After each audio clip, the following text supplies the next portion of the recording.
So many people do it. They build their life around, I just need to build this business because whatever. It's like, build a business to make money. Build a business to do something. Like, have a mission that's not just survival.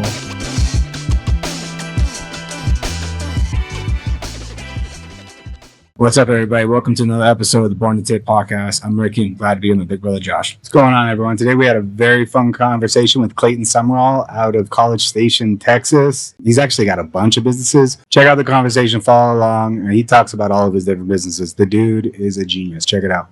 We finally get to sit down. Absolutely. Are we doing live or is this recorded? Recording. Perfect. We do not do live. Why not? Live is fun. Mm-mm. Maybe one day. Live, you would have to literally have all your guests set up to be on the exact same day of the week at a certain time. Yeah. And we can't, we're in no spot to demand that from anybody. Like, thankfully, in this setting, we're going to walk away with, I think, like 15 to 16 episodes. Yeah. So now we can actually take a breath for like the next 4 weeks and not have to worry about like, all right, we're going to get someone on. Because we've gotten up to that once or twice where it's like, what's coming out next week? We need to record one or nothing's coming out. And that's one thing I want to make sure we've done it twice. I just don't want to do it again. Like every Wednesday, no matter what, keep it consistent because people are used to consistency. Like They want to see it like Rogan, Rogan is Tuesday to Friday, sometimes Saturday here and there, surprise. But his show doesn't, or any of the podcasts I listen to, they always come out at the same time, same day. Keep it consistent. And then, plus social media clips. Yeah. Being consistent. Well, that too. But yeah. You all have people for you that do all of your clipping, editing. There's our people. Yeah, that's his full-time job. Yep. He was a clear bra. He was my graphics guy and graphics installer, and then he was my PP.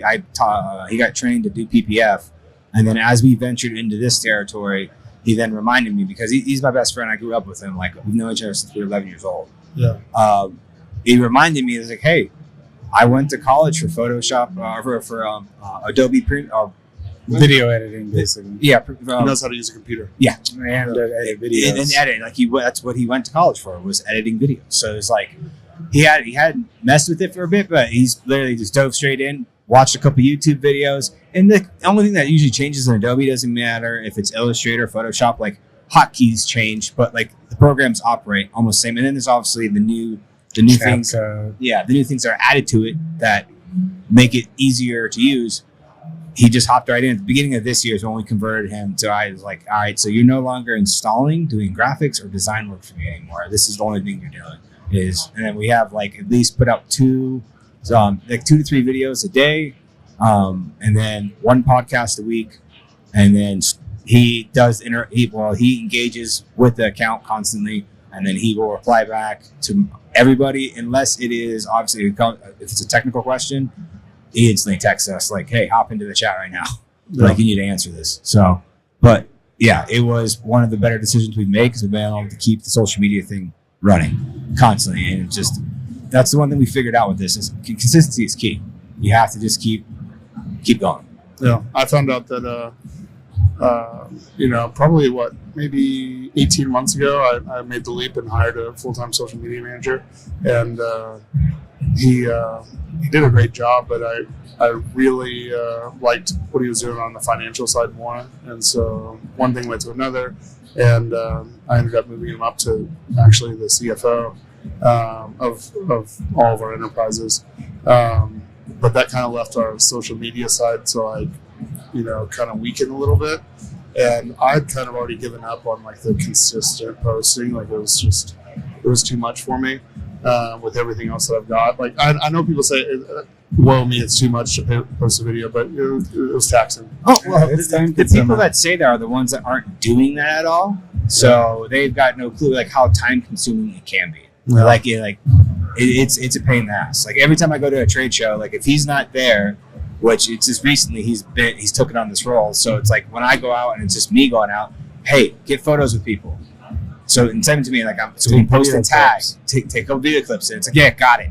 No. I get done with the day, I'm like, I didn't do any of it, and it's like I wasn't even gonna post it or do any of that myself. It was just literally the action of doing it, and still, it's like you get caught up in the conversation, and it just unfortunately blows past you. So that was one of our best moves was making, and the nice thing is he knows the nuances of being an installer in our business. So he knows exactly kind of what we're looking for. And, so it worked out really well for us. Yeah, so what I did was I backed up a little bit from the full-time position of just doing that because I think the next time that I go full-time, I'm going to be just hiring a personal assistant to do it. But I backed up a little bit and relayed probably 3 months of just really lazy, no posting and just no action. And I realized sales declined, like it was an actual thing. And so what I did was I was like, we need to make this everyone's problem, not just one guy or me or whatever. Like it's so much content. We're doing probably on average 180 to 250 cars a month between wraps and PPF and Tint. And then that's on top of dealerships and all this stuff. So all of this has content ability, all of it you can make commercials with, all of it you can pull something out of. And so what I did was I spread the love a little bit and made several of our installers, like part of their job is they have to take photos, and all of our installers, they have to take photos and they drop it in a content album, or videos, they have to drop it in the content album. And then I assigned probably like 3 guys, and they actually go in and make the post for us and stuff. That's why you see some of our style creation different. It looks a little weird. Sometimes you'll hear hardcore rap music, and then the next thing it's like, like something soft and meadowy. That's good though. You're hitting more avatars. Yeah, that's smart because that's going to get pushed towards the people that are the algorithm already knows like that is going to appeal to them more. So you're spreading it out. Yeah, and I have 2 males that post plus me, so 3 males that post and 1 female. And the female actually, she's great at her job. She's awesome, but she adds an extra little flair that I really feel like is nice to have a woman's touch on with posting, because it's not as rough around the edges. Like whenever all my guys post, it's like they're not tagging all these other creators and collabing and all that stuff. She's like going through the entire process of tagging Expel, collabing with ExoShield. Like she's doing that whole thing, which everyone else is just like click, click, click, post, and they move on. It's done with their brain. She's like actually spending time and saying, okay, what could actually get us some love? And last month she made a post with Avery. It was Avery. And now we're on their website. Like half of our photos it was a weird product. Like it's this crazy looking like techno looking neon wrap. It's weird looking, but I think we were like one of 2 people that have ever posted a photo of it. And so like there's 10 photos and like 6 of them are us, and they tag us in each of their photos. So whenever you go, I think that stuff is cool, and it's just because you collab with them on a post. Oh, absolutely. Yeah. And then they're also taking it and, bro, like your brands, like I started off on Instagram a year ago. Like that was it. Like I had an Instagram since 2020 or 2019, but I posted a few photos, videos, whatever, and just kind of ignored it because I didn't really realize that sales are what is the living, breathing organ in your business. And I didn't realize that for so long. I kept pushing it off. And then I went live with it and just started going after large, influencers, micro influencers, trying to provide value back to the community. That's why we launched our NIL campaign with Texas A&M Athletics. We have 13 signed athletes from Texas A&M, from runners to baseball players to football players. And I don't know how many people are doing it in the industry. I'm sure there's several, but we're in College Station, Texas, right where Aggies are. And so it became one of those things that I figured if we invest in the community and those micro influencers that are building up into something, it's not a bad path. So let's just see what happens. And on reality, let's say we have 13 NILs that are valued at $5,000 a piece on wraps. My material, labor, all that stuff. We all know what those margins look like. Yep. So for 13 guys, I may actually only be in at $25,000. And then between the 13 guys, we have over 500,000 followers. We have, it's probably way more than that, but we have. It's a bit, and that the reason I like it so much more than just paying for one guy or supporting one guy that has a lot of people. I like the micro influencers more.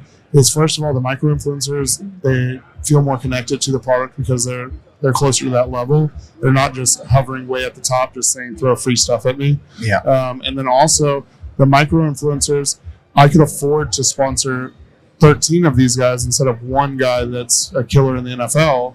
And if you're on the local Instagram economy, right, you're looking at Instagram and you see, you're not going to see all 13 of my guys, but maybe you see 3 of them. Which one is going to hit harder and bring a home run quicker, multi-touch points or one good touch point? And so these are all good touch points, but what I'm saying is like a crazy performer or just multiple touch points, and build your way up. So now, probably a month ago, Marcel Reed, the Texas A&M head quarterback, he called me on my personal cell. I have no idea how he got it, but he called me, and he's about to take A&M to the championships type deal, and the level of connections and access is just going to the next level as well. Like we're last week I had earlier this week I got invited by some of my track players. They're like, hey, come to a closed practice. I came out, and I'm the only one, me and one of my installers, because I don't want to go alone. We're sitting in the stadium, and it's just us two. That's it, in the whole stadium. And the head coach walks up to us, and he says, I heard what you're doing for the players. I love it. What all do you do? And shook my hand, and I told him a little bit about what we did, and he was excited about it. And I asked him, I was like, hey, could I get your cell phone number? Just because I do that with everyone I contact with. Like, I'm like, let me grab your number. Maybe, I have no idea who you are, maybe, but we're going to work on that, and we'll figure it out later. So anyways, I asked for his number. He throws back a little bit. Sure. He gives me a cell phone number. And so now I'm sitting here texting the head coach to Texas A&M Athletics, who's been the head coach for 20 years at A&M. And he's brought home 37 national champions. And he's also sent, I think, like 12 people to the Olympics. That's crazy. That's sick. All off of a free wrap job. That's what I was going to ask. What are you doing with those NIL deals? Like, you give them wraps and make content of it, or? Yeah. Essentially? Let me take care of your car for you. Yeah. Let me be your guy. Yeah. You need tires? I'm not going to do it for free, but I'm going to broker that tire deal. I'm going to broker the rim deal. I'm going to broker the new windshield you need. I'm going to broker. I mean, you can call me a middleman. I'm the guy that takes care of things for people. That's what's led to most of my success, is I find people with a problem and I fix it for them. So I do that with the players. I started off with, maybe a free tint job, free wrap, whatever it may be. And then it works into a relationship with these high level people that they're not in the industry, they're not, career people yet, but they have 100,000 followers on Instagram. They're sitting here calling me on their personal phone, and I'm talking to them at 10 o'clock at night about the party they're going to next week, and I have that level of access off of a wrap job. One thing leads to another. There's a lot more that comes to that. That's interesting. So is there, because of NIL, is there boundaries and rules on that for you that you have to worry about, or? Yeah, I'm an NCAA approved vendor, so I'm NIL certified. So what that means is that the NCAA and the NIL program has a program and a system the head coach has to sign off, and it's a whole process to get through this. But once you get through it, it's kind of like you're in. So it takes a while to figure that out, and you have to be the right guy for the situation and have the right connections to make it happen. It's not like I could just tell the audience, hey, call the head coach at Baylor and see what happens. That's not how these types of relationships were built or happened. There were definitely connections that made things happen, but what they do is they look at your financials, they look at some different stuff, like they investigate your company, is what it sounds like. They come in and investigate your contract, so you have to write the contract. They investigate that. The head coach has to sign off on the contract, then they have to get it approved by the NCAA, and then it comes back to you approved. And bro, your first one's a real process, but those next 12 were same day, next day, because I'm already not direct connections with some of these coaches, because I sponsor some really big players and I don't have those connections yet. But Yeah, once you get through that first one, it's just pretty much they know your name, they know you're certified, and they sign off on it. And as long as you're being fair with the players, that's the biggest question they're going to be asking is, are you being fair? Are you taking advantage of my players? Or here's the flip side, are you being too generous to my players?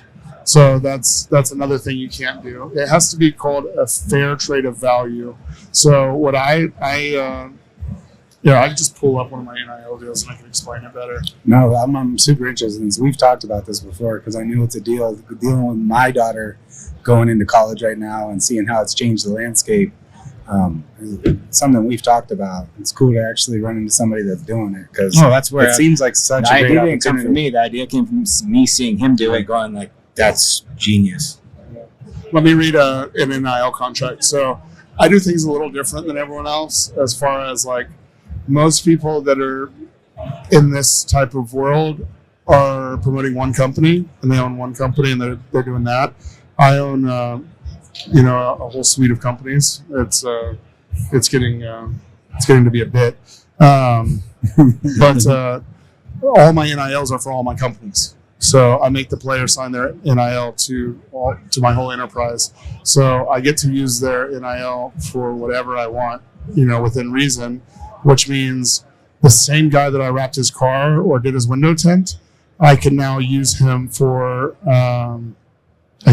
flat glass. I can now use him for security. I can now use him for whatever. I own his name, image, and likeness. That's what it means. And whenever I buy the name, image, and likeness, I buy it with all my companies and I represent all my companies. So it's like I'm basically getting like a 4-for-1 deal. And at a school like that, especially with like sports like football, like one of those people could go on to be a big. Yeah. So one of my guys, his name is Anais Smith. He is in the he's a Super Bowl champion last year. I have an NIL on him. He went on to the Eagles after graduating from A&M. Went on to the Eagles, won the Super Bowl, and I wrapped his car live for 13 hours straight on YouTube. On his YouTube, tagging my YouTube back, and had his audience watching me to like 40, 50,000, total audience. And we did that straight for like 12, 13 hours. I had 8 wrappers wrap the entire truck straight. We did full disassembly, full removal, full reassembly, everything in those hours. So let me read an NIL contract. Mint Tinting, Coolview College Station, Becker Wraps NIL contract, March 11th, 2025. This player is a football player at Texas A&M. I won't say his name. This NIL is for your name, image, and likeness, or NIL, and it's a partnership contract. The agreement is made on March 11th, 25, between Athlete and Mint Tinting, Coolview College Station, and Becker Wraps, the companies, collectively referred to as the parties. Service provided by the company is a custom vehicle wrap and premium window tinting services. Gift card value, it can't be called a gift card. It's just value, but think of it as a gift card because a gift card implies gift. There's a whole thing. But anyways, value $1,500, treated as a gift card or voucher or whatever you want to say. It's $1,500. Priority VIP services, expedited scheduling, warranty on wrap and tint, past standard warranty. Professional video and photo content provided by company, exclusive branding opportunities, custom hats and decals with the athlete's name. I own an embroidery shop. It works out well. Obligations of the athlete, social media promotion on Instagram and TikTok, 1 post at Wrap Tint Reveal, 1 post after a game day, car shots must be included, 1 mid-season check-in post mentioning Mint Tinting, Becker Wraps, and Coolview, 1 end-of-season check-in mentioning Mint Tinting, Becker Wraps, and Coolview, an Instagram story 1 time a month for 6 months, story video testimonial for 15 to 30 seconds, 1 public appearance at 2 car shows for a minimum of 2 hours per event. This compensation is a non-cash payment. Estimated total value of contract, $1,500. Compliance, this agreement follows Texas A&M NIL policy and NCAA regulation. Athlete acknowledges that this agreement does not create an employer-employee relationship. This agreement remains in effect until all obligations are met. Smart. Either party may terminate the agreement with written notice after completion of every obligation. Signed and dated by both me and the player. Have you had anyone not meet your terms?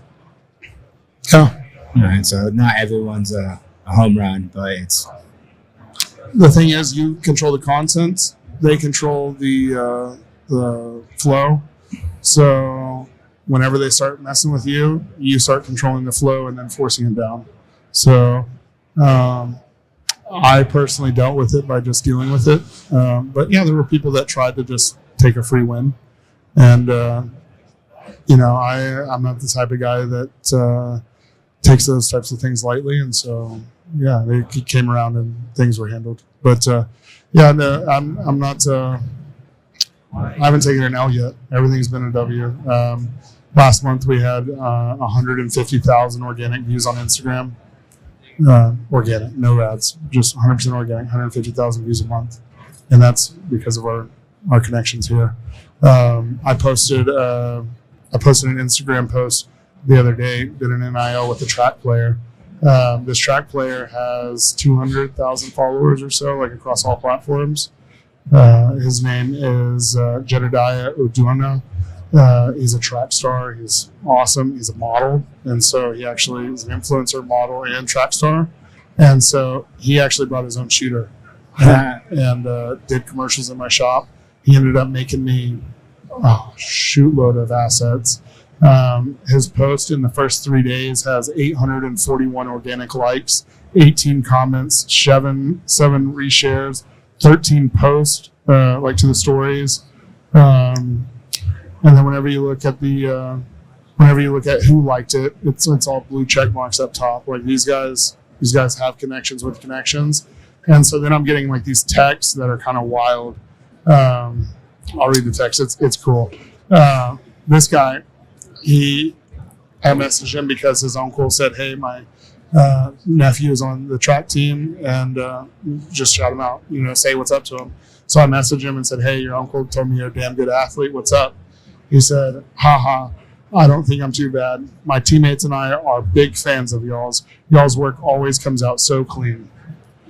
That having that type of reputation across an athletic program in the NCAA that big, that it's just going to feed itself into bigger and bigger. Yeah. As we grow, we've been making our main focus like stability and growth at the same time. So we're not trying to lean out too much and have run like crap and not grow. We're also trying not to be too fat to where we're growing too slow. Like there's a balance there. Yeah. So that's why I announced, yesterday, that I acquired my biggest shop ever. I took on a 35,000 square foot lease next door to where I'm at now. And the goal is to move from my current lease over to this space, and then in the next couple of years build out, cash out, and buy the entire complex.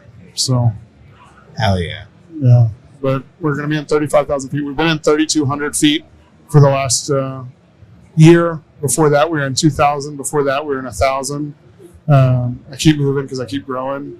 And the right connection led to the right connection. And then I had a guy come in and say, "Here are the keys. Get insurance on it and get to work." And I couldn't do it. But that expansion is going to allow us to go into the police retrofitting and outfitting vehicles.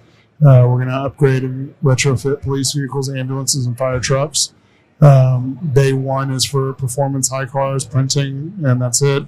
Bay 2 is going to be for your daily commercial flow, and then Bay 3 is going to be large equipment and retrofitting.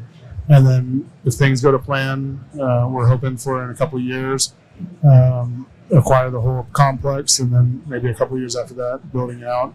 But we want to build the first technical college in the area, and we want to build a 35,000. It's 35,000 now. Our goal is to have a 50,000 square foot technical college in College Station, Texas. We'll see. We're growing. I've got the schools reaching out to me saying they're ready to back it and support it. there's funding back there. There's money. Yeah. You know, it's definitely on the table. My wife has a master's in education, and so she wrote the entire curriculum. It's you know, there's a lot of money on the line. There's a lot of abilities on the line. My goal is to be a for-profit technical college, so it would be connected with the local stuff. It would be connected with local colleges, all that stuff. But the entire mission statement is about making money. Like there's no handouts. Like our goal long term is to obviously find funding and generate back and all that stuff. But for the next 20 years, I want to use it as labor to make money. These guys are coming into College Station. You know, maybe they start at A&M, they realize it's not for them. I want to give them another opportunity. I want to give them a different opportunity. Like these guys that are growing up, like you need to go to college. I feel like college is amazing and it has its time and place for those people that need to be there. And that's between you, the Lord, and whatever you got going on. That's not for me to decide. But what I can do is provide a space to the community that allows for development and growth of the youth, and really expands on the my commitment to not only safety and security, but growth and education. Like I want to bring all of that education in, all of that security and safety in. I want to teach the next generation of safety and security installers, ballistic retrofitting, ballistic upfitting. I want to teach the people to come in and get a certification in wrapping while they're there to learn how to do the ballistic stuff. I want to give a certification in tinting, a certification in. We do some other products like there's a product called Night Lock. We install it at schools. It's a door barricade system. It's a drop-in system that you put on every door. So when you land one of these contracts, they're so sweet because it's like 5,000 doors. Yeah. You know, so they don't just get one or two done. They do the whole district or nothing. But anyways, I want to certify these guys on all those products. Like there's so many of our products that I come in from California or New York or wherever. I want to bring that training here and make it a centralized system that trains, educates, and then brings people to the job market. And I want to use my connections with people like you to grow that long term to where these people are not only getting trained and certified, but then that we can build a long-term pipeline that works out of College Station. So, you know, I train, certify, build these people up, and then I have a network of shops around the nation that, you know, I don't know the background or logistics yet, but I want there to be some sort of connection to where there's, you know, a job path for these guys. Yep. Maybe these guys don't want to live in College Station their whole life. Maybe they want to live in Reno, Nevada. And so I want to give them the opportunity to say, you know, hey, I've got these companies all over the country that are looking for these candidates, and you apply in my central system, and then the opportunities go out. And so it's a whole funnel, and it builds long-term growth, sustainability, and success, not only for me and my company and my family, but for generations of people around me. And I feel like that's my bigger purpose in life, and I think that's why God put me here, is to educate, train, develop, and build. And making money is just a side effect. Yeah, couldn't agree more. Like that, literally, you're doing a much bigger scale, but that's what our plan is with the academy. Yes, we started small with something that converting an auto guide to a flat. All right, with the low-hanging fruit. But that is where we want to get to, is be able to get the funding for Technical Institute, and then also GI Bill. Roberta at California Tint Academy, I know she's already in those areas, and like she's going to come sit down and talk with us, I think tomorrow. Yeah. And that was like probably going to be the biggest topic of conversation. She's even got the prison system sending out people too. Yeah, to where she figured out how to get in there and offer classes there. With I don't know how you teach a tint class without a blade, but she pulls it off somehow. But there you go. That's like that's awesome. Hell yeah. I think that's especially the placement of installers, because beyond it's like, hey, I can train you, but now it's like, okay, I'm gonna flood you into this area. No, like these are the areas I have opportunity. Like out of all of these different cities across the country, where do you think you'd want to go? All right, well, I have these shops here. Apply with them. They know they came through me. They're going to you through me, so they already know like you're above any person in that area that's just going to apply for a job. If you apply, like, you already have the leg up because they know where they're coming from and they know that they're ready to go. Like they've passed the curriculum. Like, dude, that's awesome. Yeah. And as far as the funding, our start is we already did all the schools around us, right? Yeah. We did, anyways, we did a lot of schools. I called them and said, hey, I want to set this up. And one thing led to another. Now the director of CTE is calling and setting up meetings. And anyways, the final straw is they have a lot of money in your local ISDs and your local school systems for CTE, for private business. There's money already earmarked for that. And the thing is people aren't taking it. What you see is like those barbershops that partner with the schools or those whatever, that is literally be funding by the school system that's near you. You don't have to go on a federal level. You don't have to go on a state level. You don't have to go to literally just go to the schools that are next to you and say, hey, let me talk to the CTE. Let's set up a meeting. And if the CTE director approves your program, it doesn't have to go past that. Just the CTE director approves your program, they could self-fund you through their school system. You don't have to go any bigger than that. Sure, work there. Yeah. But why would you start on the hard stuff whenever you could just start with local connection and then take the money that they already literally have in the bank earmarked for you? It's just waiting for you. Yeah. It says Ricky Miller on it. I can read it from here.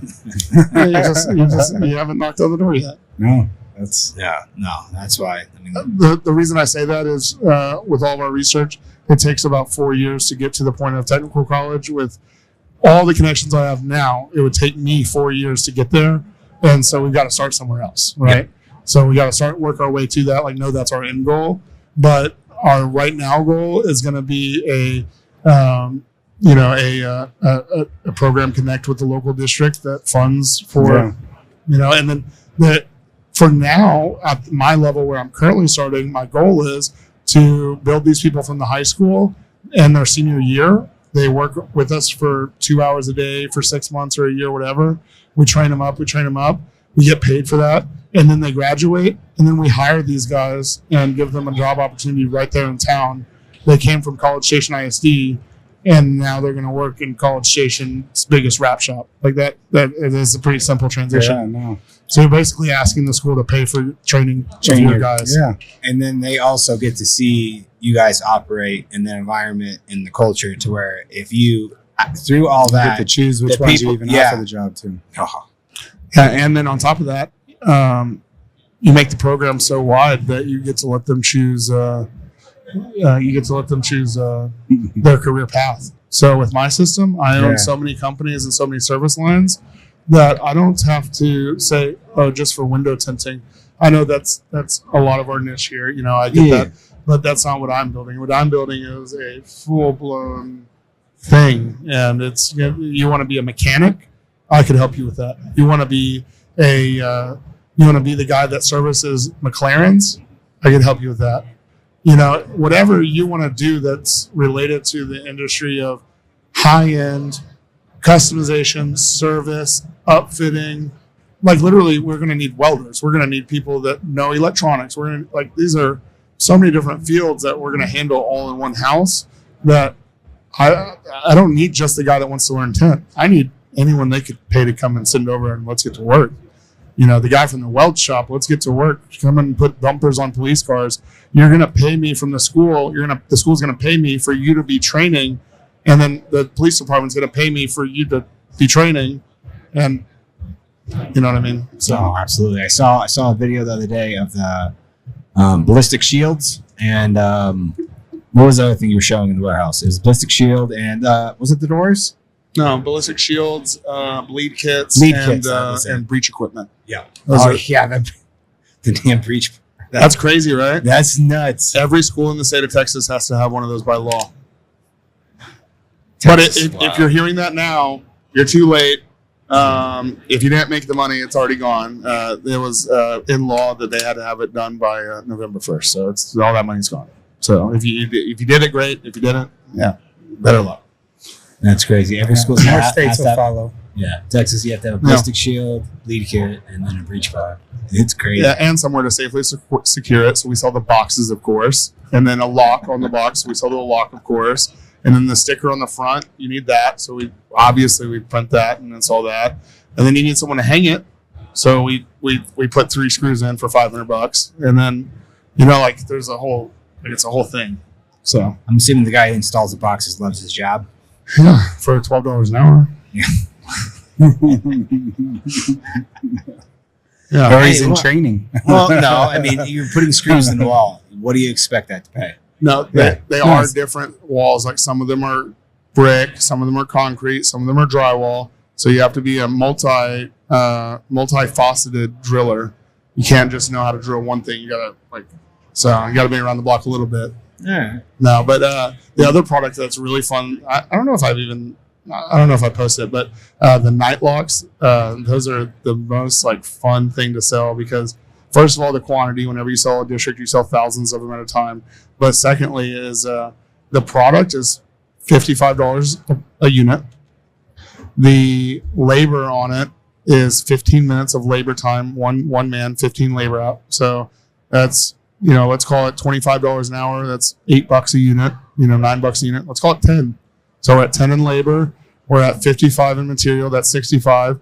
And then you've got $5 in random hardware. You're at 70. And that's it. That's all your expenses. The current market on those are going for $145 a piece. And so whenever you sell Every 15 minutes. every 15 minutes. Yeah. So, And then you got a whole school district and a lot of doors. Holy shit. yeah, so you do 4 of those an hour per man. That means it's cost you, you know what I mean? The numbers are phenomenal. That's my most fun thing to sell because it's a lot of money. It's not a lot of money. The total ticket's not huge. But the profit margin. There's one district that it was $250, one that was at $450, $500. Not crazy tickets, but still fucking cool. Yeah. Well, especially because you've cornered that entire. As soon as you got your in with the security film, then you start going after everything else that's attached with it. Where it's you have to have this. Someone's got to sell it to you. You've already bought from me. Yeah. Why go through the headache of finding another vendor and doing all that? They're not going to. They're just going to use you. Yeah. We have a school out here that they've been doing it in stages, and they've been putting solar film on. I think it's a charter school, and it's the same time every year they give us a call because it's right before their budget is about to be. They have to spend the money, and they're like, "All right, we have this much left. All right, we're going to do this section of the school." And I know that's almost. I think we have one more section of the school to do. Yeah, we're not done with it. So there should be another. And the budget comes around, and it's guaranteed work. That's all that is too. You already have the security film locked up. You have the relationship. The relationship is everything. Okay, so I'm not going to name drop or say what area or anything like that, but this is the types of relationships that we've built our way into. Good afternoon. I wanted to introduce you to Clayton Summerall by way of email. Clayton is our window film contractor and has done lots of good work for us in the past. His company, Cool View of College Station, is a preferred vendor. Clayton, this is blah, blah, blah. So those are the introductions that I'm getting on all this stuff. It's just this is our guy. Have a great conversation. Well, that's completely on you. You developed that relationship. You made sure you made a lasting impression on them. And it's hey, this is the guy. You want to work with him. Which is ultimately what everybody's doing. You're just doing it at a different level, right? When we have just a regular automotive or small residential job. That's all referrals. Yeah, we're 50-60% referrals right now. You're just getting it on accounts that are much larger tickets. Yeah, my average commercial client right now is 6 figures. I don't have they're huge. They're not fun. They're not play around numbers anymore. Whenever I started out, it was my mission in life was to slam as many, I wanted to be as many point of contacts as possible. Bam, bam, bam, bam. And my goal was everyone else was selling for a gold mine because it was a gold mine. Texas was a gold mine for a little while as far as safety and security go. Yep. So what 90% of the industry was doing was selling the biggest project possible because they wanted to win big, and get the customer and move on. I took the direct opposite approach. I went to these customers and I said, I don't care about the money right now. I don't.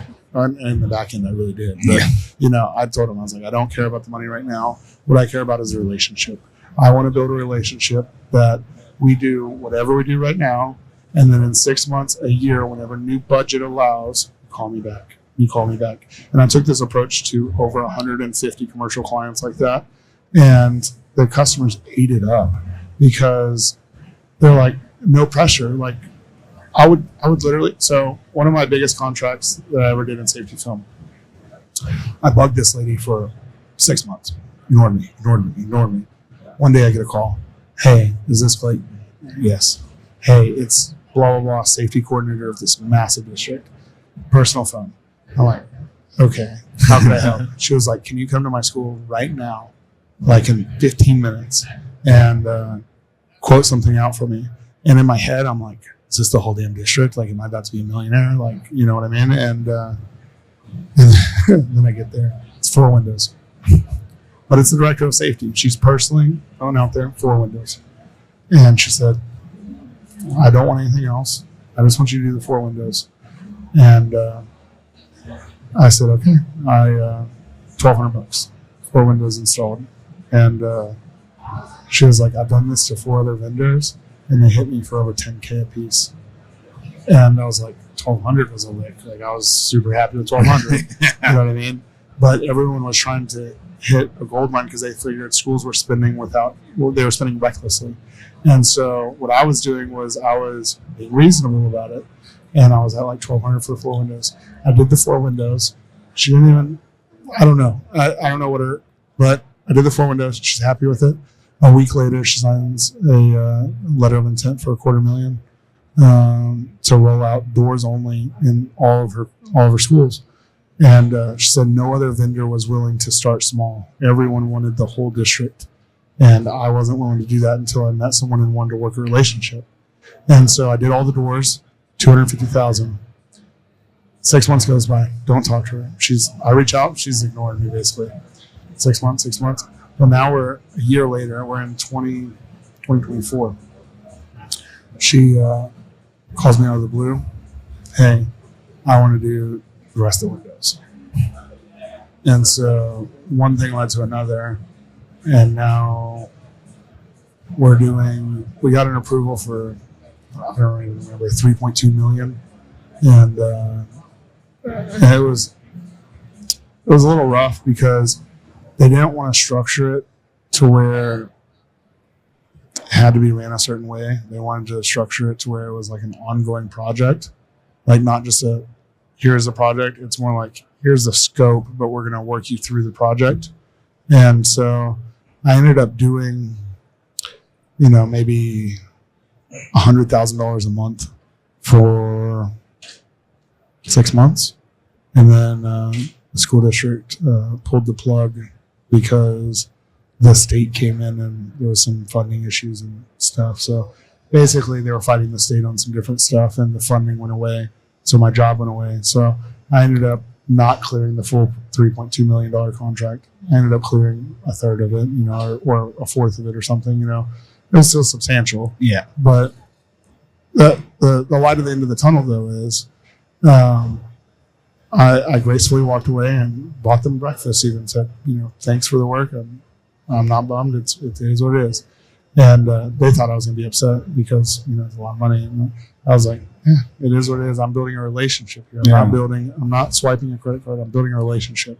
And so a year goes by, and then a month ago, she calls me, and she swiped for $200 last month on a different project. And then this month calls me, $400, different project, not film, different stuff. But the relationship there has now brought me over $1 million in College Station in town. I've done, and it is a small ass town, you know what I mean? And I've made over $1 million in town. And then there's a city next door, Bryan. I made over $1 million there. I mean, it's just those relationships, they just build their ass up. And as long as you're never greedy about it and you never just shit the bed basically. Like they want someone that's honest. They want someone that's trustworthy. They want someone that is a man of their word.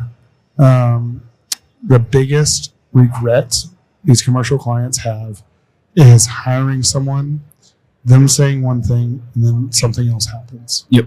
They don't care what the answer is. They just want you to do whatever that answer was.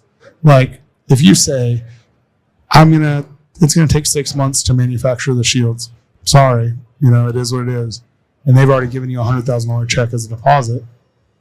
Some people, would sit there and think, oh, I'm going to scare my client by saying 6 months. So I'm going to tell them it's in the works and then just keep pushing it back and pushing it back. And what that leads to is customer unrest because now they don't know what to expect from you and what to trust. And so what I do is start the conversation with, yeah, there's 5,000 schools that just bought the same shield. Like it's going to be a while. Put your check in now just to beat the line as far as later, but I don't know how long it's going to take. It might take 6 months. It might take 8 months. Like we have to manufacture them. And the schools are like, I just tell them that. And their answer is, okay, great. Let me know whenever it's in. Yeah. They don't care that it's going to be 8 months. They don't care that they've already given you $100,000, $200,000 as a deposit. What they care about is setting clear expectations and meeting them. Yeah, and that doesn't change at any level. Like I'm a huge fan. Under promise, over deliver. Yeah. That's like the bare bones basics at whatever level of business you're at. Yeah, Under promise, over deliver. people don't believe in that. What they believe in is they want to, first of all, they have an issue with vanity and they want to look better than they are. People need humility in life. Yes.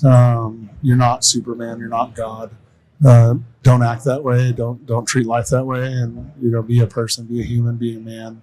And people, I don't know. I see it in the rap industry a lot, and PPF industry a lot. All these Billy Joe badasses, like I'm the best in the industry and all this stuff.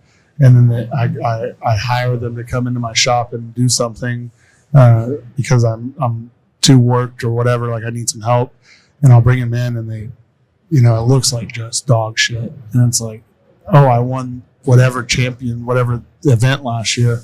And it's like, well, they just gave you that because whatever this is crap. Yeah. And people like, they're, oh, I'm Billy Joe Bat. And it's ridiculous. I feel like if you told me, hey, I don't extend edges, I go to the edge, bro, it's a stealth. You have to cover edges. You have to, you can't do corner knocks, all that stuff. And this guy did a straight tap, and tap's great. But you have to go in and push the edit tool and bring stuff out. Yeah. But I don't think his skill was there. I think that's what it was. And I paid him because money is a weird thing for me, and I paid him, but I will never hire him again. I'll never bring him back out. I was disgusted by the fact that he was that proud of being a champion and brought that low quality to my shop. Yeah. I'm like, yeah. But our whole stance is high quality. We don't put out subpar work. We charge the most. We do the most. Yep. That's what we do. If you don't want the most, don't pay us. Go somewhere else. Yep. There's plenty of people that I've inspired in town to set up shops and build whatever they're building, and I'll recommend them. Go over there. Like if you want a $200 tint job, go do it.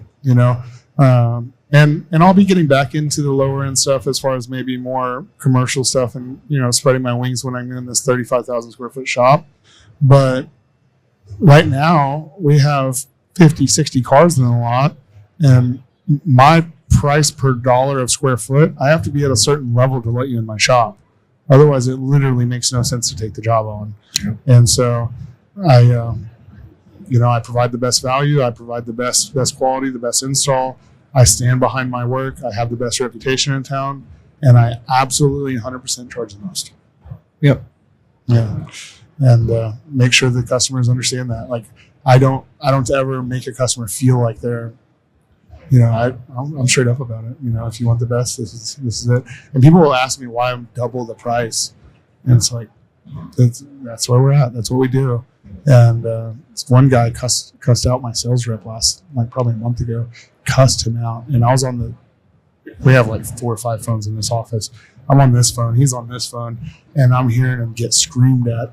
And my sales rep, he's He's an African American, black male, and the guy, the customer was, he was saying every word but the wrong word. He was after it, and I'm like, just hang up the phone, and he's like, and what really set it off was the moment he yelled at him and said something along the lines of, "You're not a real man, you're just a little boy," because our price was too high. My sales rep, he got after it and was upset, and I'm on the phone screaming, "Hang up the phone, do not," and he did it. And there were some repercussions of that. I had to go talk to him, and I know things get heated, but I'd much rather the phone be hung up in a heated situation like that where he's screaming and cussing at you than you to scream back. Like, screaming back does not answer this problem. No. If anyone's place in the company is to scream back, it's I get to deal with that level, and if the customer wants to, call you all these hateful names, like, let me talk to him about that. Let him say that to me. Let's see where that goes. Right. I don't want my employees ever feeling like they need to take that burden of, angry. People get so mad over price, bro. It's not funny. Yeah. Being like primarily sales the last 2 years, that's one of the funny things that I've learned to, like, as we were increasing our prices and like getting to where we should be, kind of heard it from Alex Hermosi, like, until you have people angry and like telling you to basically fuck off from your price, you're not pricing it high enough yet. And I finally had it happen on a job where I'm measure this guy's windows, pick out a film, build out the proposal in Tint real quick, and I show it to him. He's like, "Get the fuck out of my house." And I was like, all right, we found the right price. Like, I left like smiling and happy. And I thought he was joking at first. He's like, "Man, I've had houses tinted in California. This is ridiculous." Like, "Oh, sorry, that's our price. Like, that's where we're at. Like, all right, have a nice day." But that's when I knew, like, okay, I think we finally gotten close to the right price. We found it. Yeah. I for the first, I've never done it. So I don't price check my competitors. I price everything I do based on the value I provide and the quality and that stuff. I live in a small town, so there's someone in town that'll probably wrap your car for $2,500. Yeah. You know what I mean? But I base myself closer to what is the highest end shop in Houston charging. Okay, they're charging $5,000. Well, I'm the highest end shop here. Why am I not charging closer to that? Yeah. And so I think my average ticket right now on an auto is $2,000 over every ticket. Probably my average is like $2,000. And there are shops out here that their average is like $200. And I was there. I've done that, but that is not the business I want to build. That's not the life I want to build. I want to service the community. I want to work. I want to do great work and all that stuff. But I don't want to be poor. I don't want to go home hungry. I don't like that. That seems like a miserable way. Like, just to bust your ass every day to make payroll, and then you go home and life sucks. Like, so many people do it. They build their life around, oh, I just need to build this business because whatever. It's like, bro, build a business to make money. Like, build a business to do something. Like, have a mission that's not just survival.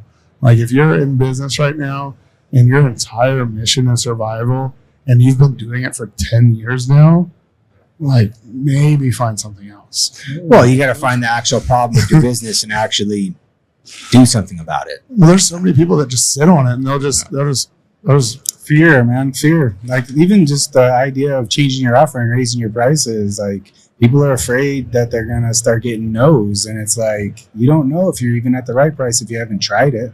Yeah. Like, I mean, we over doubled our price per square foot on flat glass in the span of 6 months. And as we were lifting the price, it was like, no pushback.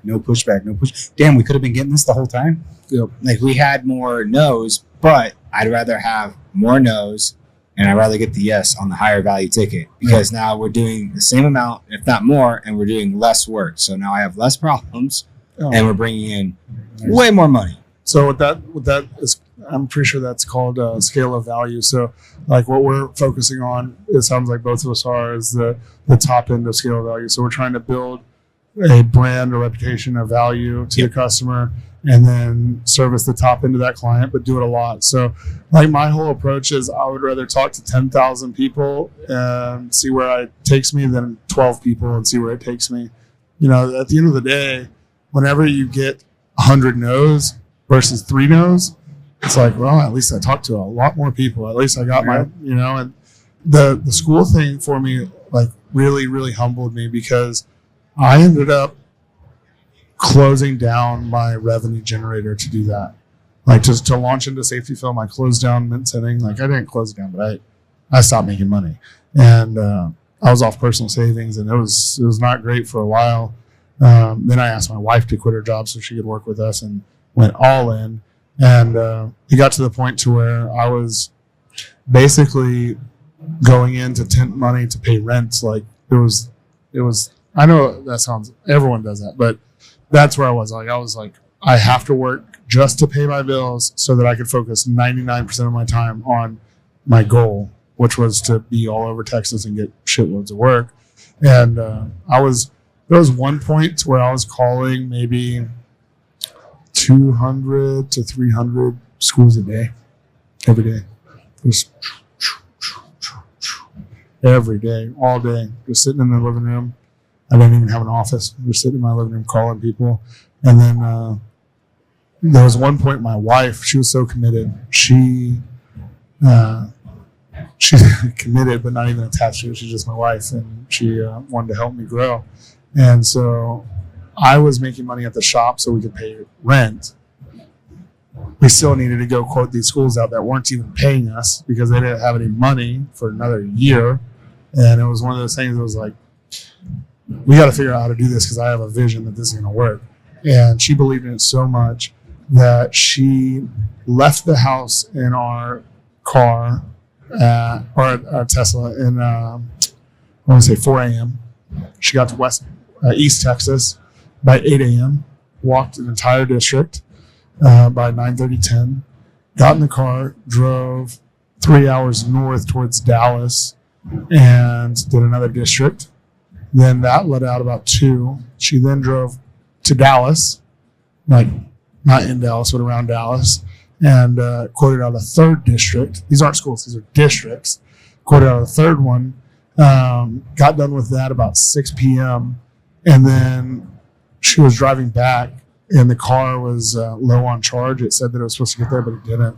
And she ended up having to go like 40 miles an hour with the windows down and no AC for like 20 miles, 30 miles because she was driving a Tesla and all this. And it was in Texas, it was so big, not a lot of chargers. So, and she gets home after a 20-hour day, right? Going to Clayton school is 20 hours. She gets home and she's exhausted, dead, tired, crying. Like she's just had a really, really long, bad day.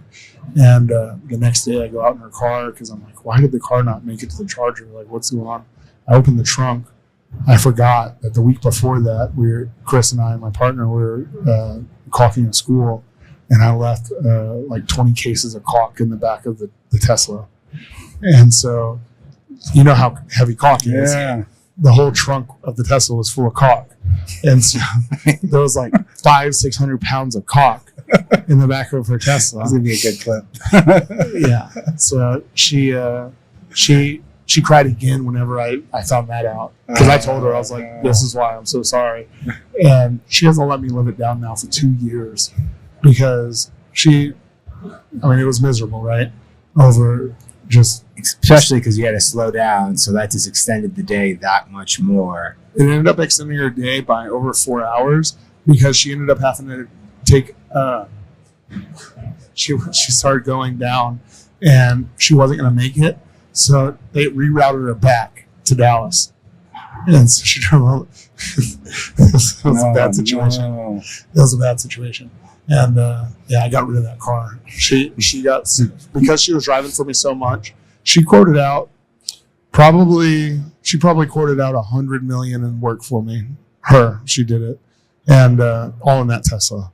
And so she told me, I hate that Tesla. I hate it. Like so many bad memories of it breaking down on me, basically. And so I got in the car one day and I was like, oh yeah, my wife hates this car. And I had to go run an errand. I ran the errand and then just went to Honda and bought her a new car, brought her home a new car like an hour later. I was like, yeah, I forgot that you didn't like this. Here you go. That should have redeemed you right there. That should have been the redeeming moment. Like, no, it wasn't. I owed that to her. That's like the bare minimum. Get rid of that. This is the start. That's crazy. So bought her first car this was our first brand new car that she got herself, not a hand-me-down, because I'm a little selfish with cars. I'm a car guy, so I like to buy a car every year, and then I give her the old car, but I know like she's a woman. She's a little, anyway, she wanted a new car herself, so I bought her a new Honda, and now I drive a 25 Model Y, and I'm gonna drive it for the next probably year. I'm trying to get into this new building and really push all my profits back over into the new building. I get that thing running for 1 year. I'm cashing out on a Lamborghini Urus. hell yeah. Yeah, so I'm keeping my head down with the Tesla for now. $500 a month. Keep it down, and then my goal is in the next like 18 months, I want to just go cash out on a Urus. I think it would be so like. Well, beyond the fact of just driving it, also what you're going to use for it content-wise, it's going to pay for itself. Yeah, I think I'm going to be backing down a little bit on the content side over the next year. Maybe stepping back a little bit. I know it looks like I'm stepping into the light, but I'm actually going to be going backwards with these big contracts that I'm working and getting and all that stuff. I'm getting some outside influence that I need to be a little quieter. So I will be getting quieter. You're not going to be seeing as much as me on camera, but I will be hiring people to do that for me. And so you won't, whenever I get the Urus, it probably won't be posted and stuff. I have some really high level advisors, and it's just not the right move to keep going in that direction with what I'm doing. So I love it. I think it's fun. I think it's great to motivate people, but I need to not be me. I can't be me. So I'm gonna have one of my guys. He's started to do some video for me, and it's just hard to teach someone to get in front of the camera and talk. Like people want a script and stuff, and it's like I never use a script. I never have an idea of what I'm about to talk about. I sit down and talk with my emotion and how I feel. And every one of my videos, those are one takes. I don't ever do editing. I either one take it and it works, I post it, or I one take it doesn't work, I move on. I have one opportunity every time I shoot, and sometimes I'll do a second shot if I've just like stumbled on a first word or something. But 90% of the time, those are one shot posts, and that takes a while to get good at, and knowing like, okay, I can just post this. Yeah. People take like, oh, let me have a script. The script thing annoys the crap out of me. Like I feel like scripts are not for. I feel like that's like a baby bottle. That's like a limp, like a script. It almost tells you how you should be thinking through your thoughts, not necessarily allowing you to express what you actually want to say. I mean, I understand a rough outline. Like I get those, like, okay, I'm going to talk about security film and this. Like, that's great. But like word for word quotes that people are like, oh, what did I say wrong? Like, yeah, it doesn't come off natural either. It's hard to do too. No, I mean, anytime I've tried to do a script, it never feels natural. But just give me like what are we trying to get across? What are we talking about? Security film? Okay. All right. What aspect of it? All right. Okay. And then I've noticed I'm much better at just, all right, I know what my talking points are. I know what things I'm trying to hit, what we're trying to do with the video. Those ones I've gotten to the point where a couple takes, all right, I'm done.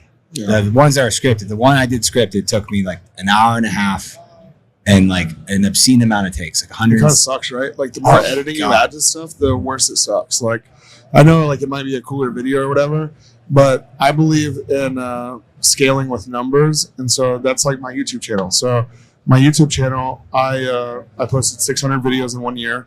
And like the whole point of that is like if it's like 80% good content versus like 100% of like this edited masterpiece, but you could put out 10 of these 80%ers versus your one masterpiece.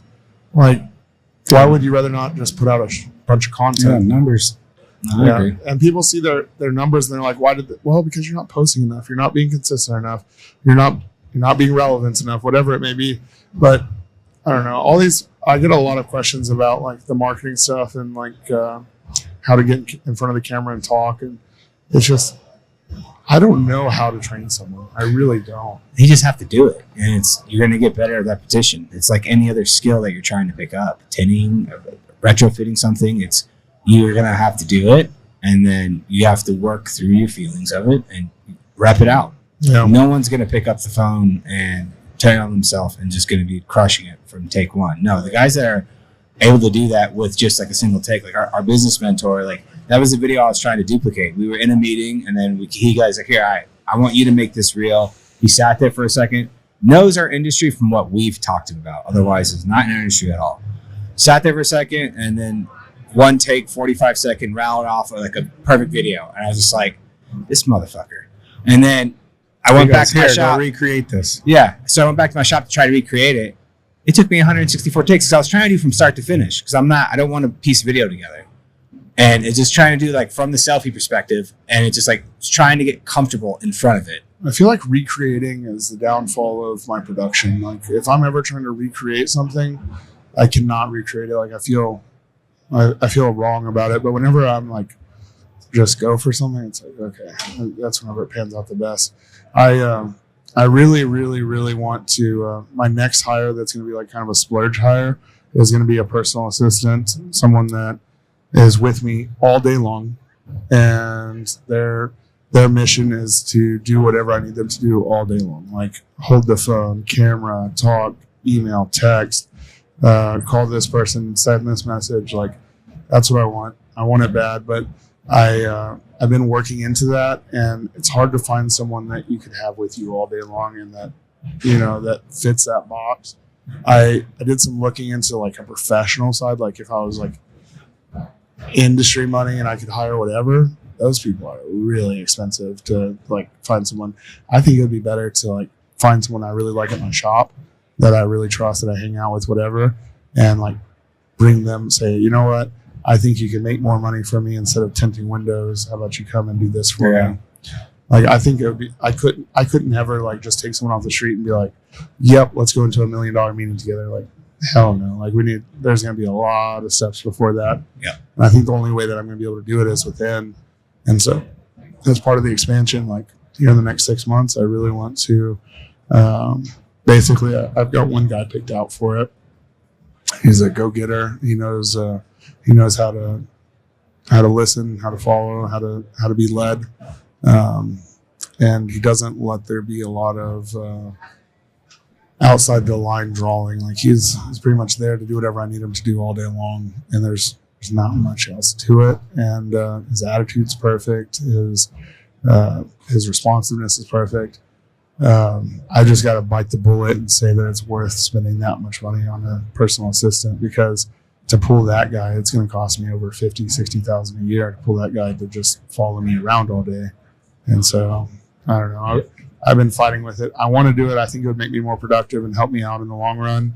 It's a hell of a commitment. That's $60K. That's like, what could you buy with $60K? You could buy like a shitload of pizzas or something. Like I don't know what $60K buys. A car maybe? Like yeah, but if it's freeing, if you actually take that time that it's freeing up for you and then apply it to what you're good at, you're gonna get that back. I like 100% agree with you. I'm just scared shitless about it because it's like also like I'm not the type of guy that like spend money on pretty much anything. Like I like reinvesting, and I need to think of it instead of a splurge, instead of like something that's gonna help me. I need to think of it as something that's going to make me more productive and make me. That's an investment. That's reinvesting right there.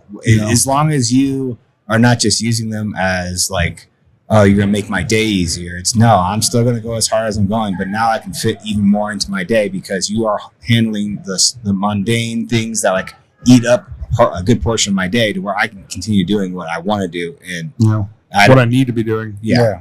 I looked on my phone the other day because I got in a little admin. It wasn't a fight necessarily, but it was definitely like everyone needed to lay out their job responsibilities. And one of my guys, I want to say this as nicely as possible.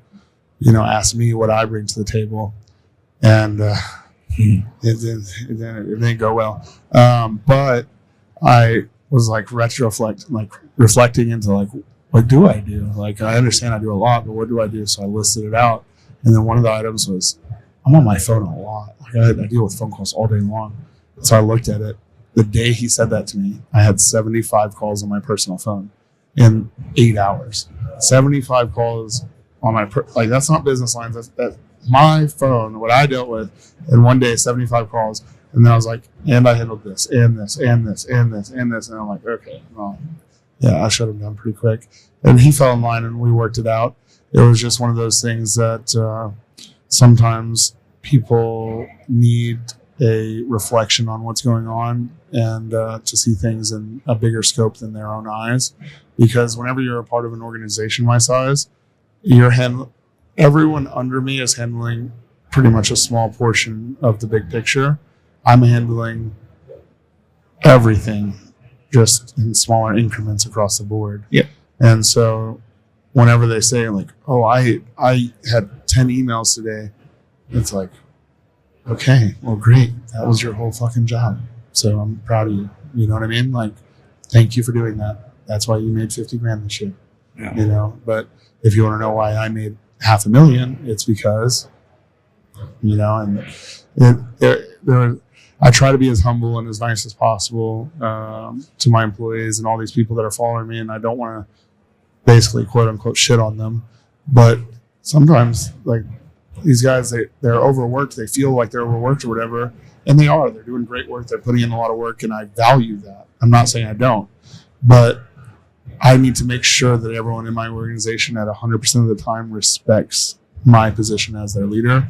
And the moment that starts to fall out of line, typically it leads them to the employee getting let go. Yeah. Because if you can't respect what I've done to bring us all to the table to eat, then there's not any more room at the table for you to eat at.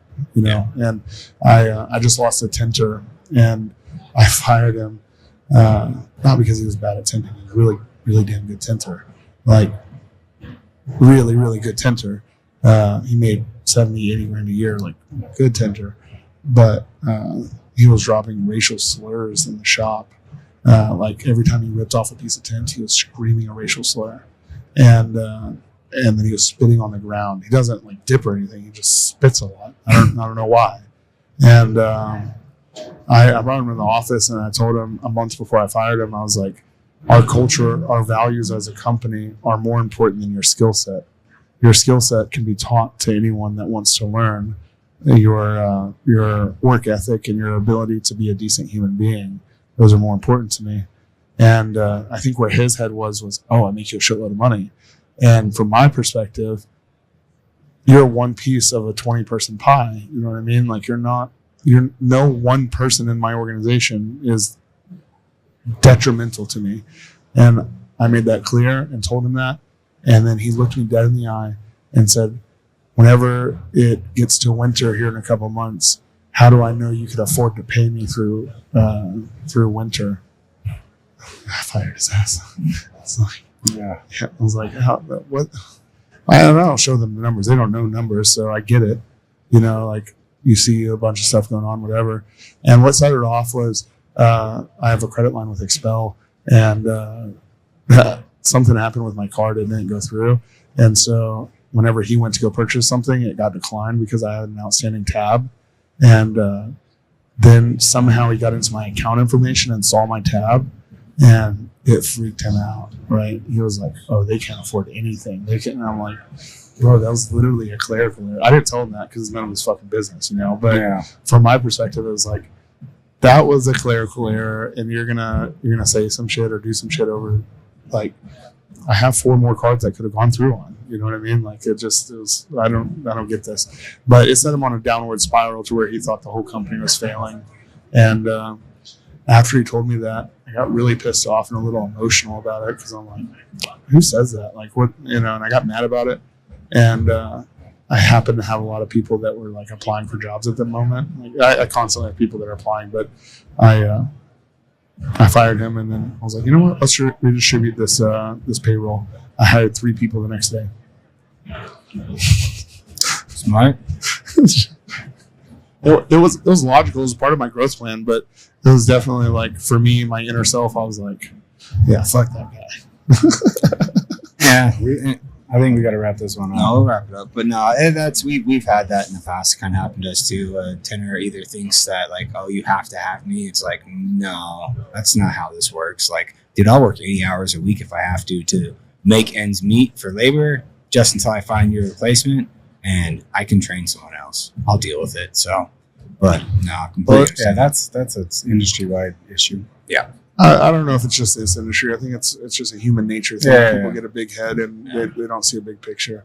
It's been awesome being on your podcast. Thanks for having me out. I really want to come out to your shop in Vegas and maybe we could do something there and get to know each other a little better. And I appreciate all the people that got us here. Solar Guard has put us in the booth. Tint Wiz is always doing their best and helping us out on the back end. And I could say this for myself, and I'm sure for you, we wouldn't be in this exact same spot if it weren't for these people around us that are supporting us. And 100%. I Couldn't agree more. I thank you guys. I thank your reach, and I thank our sponsors, and I thank the people that are putting us in the place to succeed as we were meant to do. Thank you, man. I really enjoyed the Appreciate it, conversation brother. and all the knowledge, man. Thank you. Yeah, me and you are definitely going to be talking about a lot of the extra added security stuff too. Where's the best place people can find you? Best place is at Becker Wraps on Instagram, at Mint Tinting on Instagram, and we don't have a lot of followers, but we have kick-ass content. Awesome. All right, go along, guys. Thank you.